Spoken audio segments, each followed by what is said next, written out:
Hello hello, আমি আবার তোমাদেরকে সেই আমার দেবর আর ননদের বিয়ের পার্ট 2 নিয়ে তোমাদের সামনে চলে এসেছি।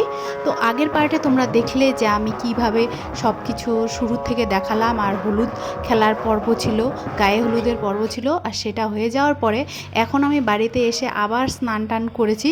কিন্তু আমার ভুল হয়েছে এটাই, মাথায় আমি চুলগুলোর মধ্যে শ্যাম্পু আর করিনি। আমি ভাবতেই পারিনি যে এই তেলতেলে ভাবটা থেকেই যাবে। তারপর সেজেগুজে রেডি হয়ে দেখো বরের বাড়িতে চলে এসেছি। আর এই হলো আমার দেওর, সুন্দর হ্যান্ডসাম দেওর, যার আজকে বিয়ে। তোমরা আগেও দেখেছো তাকে অন্য বেশে। তো এখন বরবাবু একদম সেজে গুজে একদম রেডি হয়ে যাবে সবার সাথে আমাদের গ্রামেরই শিব মন্দিরে আর কালী মন্দিরে। তো এদের এখানে একটা রিচুয়াল, এইভাবে ওরা জল ভরে না, কিন্তু জল ভরা না ভরে এইভাবে মন্দিরে গিয়ে ঠাকুরকে বরণ করে, ঠাকুরের আশীর্বাদ নেয়। তাই জন্যই আমাদের এই গ্রামের পাশেই একটা শিব মন্দির আছে, মানে আমাদের পাড়াতেই এই শিব মন্দিরটা। এর আগের ভিডিওতে আমি দেখিয়েছি এই শিব মন্দিরের একটা ব্লগ। যাই হোক, তো এখানে আসার পরে সবাই নাচ গান করলো, অনেক আনন্দ ফুর্তি করলো আমাদের সাথে, আমাদের বড় নাচ গান করলো, আর সবাই ফটোশ্যুট করলো। সেগুলো ভিডিও তোমরা একে একে দেখতে পারবে। আর এই শিব মন্দিরটা এখানে খুবই পপুলার, কারণ এখানে বিভিন্ন ধরনের অনুষ্ঠান হয়, শিব পুজো হয়, মাঝে মধ্যে এখানে কীর্তন হয়, আর গ্রামের সবাই যে কোনো অনুষ্ঠানেই এখানে আসে।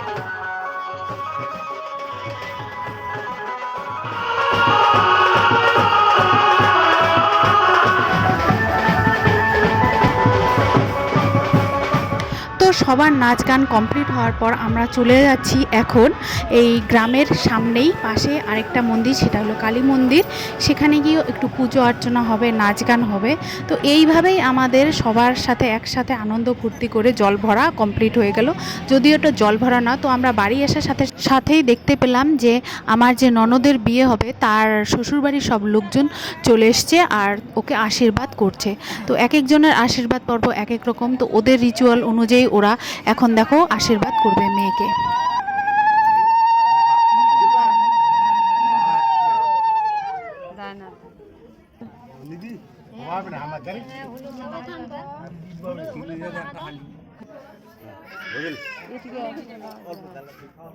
এটা ওইদিকে রাখো তো।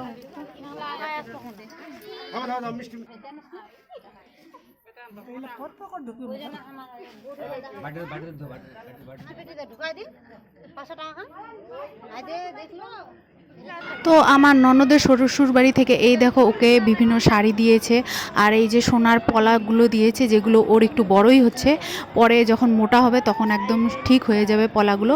বাট ওকে দেখতে ভীষণই সুইট লাগছে। আর এদিক থেকে দেখো আমি বাড়ি আসার পরে এইভাবে তৈরি হয়ে গেছি। শরীর খুবই ক্লান্ত ছিল, তবুও যেমন পেরেছি তেমনই সেজেছি একটু। আর মাথার চুলগুলোর অবস্থা আর বললাম না, একদম তেল চিটচিটে হয়ে আছে। দেখো কীরকম চুলের হেয়ার স্টাইলটা, একদম বিন্দুমাত্রও হয়নি। যাই হোক, যেমন করে পেয়েছি অমন করে সেজেগুজে আসার সাথে সাথে দেখলাম যে বরের বাড়ি থেকে এখন চলে যাবে কনের বাড়ি, মানে আমার দেওর রেডি হয়ে গেছে ও বিয়ে করার উদ্দেশ্যে। তো যেহেতু আমার ননদ দেওর দুজনের একসাথে বিয়ে, তো আর পাশাপাশি দুটোই। আর এই যে আমার দেওরের বউ, যাকে দেখতে পেলে, আর এইভাবে সুন্দর করে ওর বিয়ের মণ্ডপটা সাজানো হয়েছে। আর এটা দেখতে দেখতেই আমরা চলে এসেছি খাওয়ার এখানে।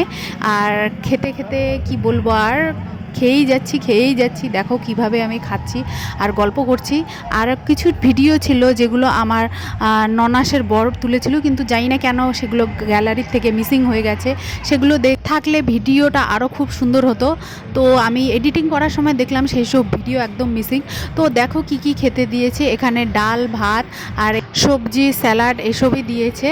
আর আমার বর এখন দেখো বেশ রসিয়ে কষিয়ে খাচ্ছে, যদিও ওর মুখটা বেজার, কারণ আমি সবসময় নাকি ওর খাওয়ার ভিডিওই তুলি, যদিও আর কিছু ভিডিও খুঁজে পাই না। তো বিরক্ত সহকারে ও খাচ্ছে, আর আমি তো ওর ভিডিও তুলবই, আর সেটা খাওয়ার ভিডিওই হবে। যদিও নিজের খাওয়ার ভিডিও আমি প্রথমে দেখিয়েছি।